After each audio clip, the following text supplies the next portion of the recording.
தமிழகத்தில் மீன்பிடியில் ஈடுபடுவதற்கு இன்று முதல் 45 நாட்களுக்கு தடை விதிக்கப்பட்டுள்ளது.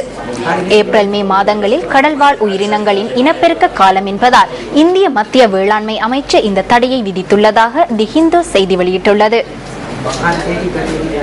மீன்வளத்தை பாதிக்கும் வகையில் இழுவை படகுகளையும் விசை படகுகளையும் எதிர்வரும் மே மாதம் 29ஆம் தேதி வரை கடலுக்கு கொண்டு செல்வதற்கு தடை விதிக்கப்பட்டுள்ளது.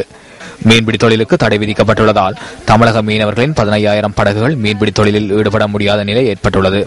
ராமேஸ்வரம், பாம்பன், மண்டபம், தொண்டி, எஸ்பி பட்டினம், கீழ்கரை, ஏர்வாடி மற்றும் வாலிநோக்கம் ஆகிய கடலோர பகுதிகளில் மாத்திரம் 1,500க்கும் அதிகமான படகுகள் மீன்பிடியில் ஈடுபடுத்தப்பட மாட்டாது எனவும் சுட்டிக்காட்டப்பட்டுள்ளது.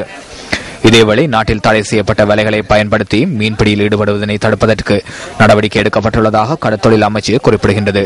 இந்த விடயம் தொடர்பில் கடற்தொழிலாளர்களின் பிரதிநிதிகளுடன் தற்போது கலந்துரையாடல்கள் இடம்பெறுவதாக கடற்தொழில் மற்றும் நீர்வள அபிவிருத்தி அமைச்சர் மஹிந்த அமரவீர கூறினார்.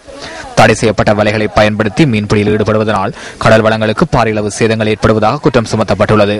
இதனால் நாட்டின் கடல் வளங்களை பாதுகாக்கும் நோக்கில் தடை செய்யப்பட்ட மீன்பிடி வலைகளின் பாவனையை முழுமையாக தடுப்பதற்கு நடவடிக்கை எடுத்துள்ளதாக அமைச்சர் மஹிந்த அமரவீர மேலும் தெரிவித்தார்.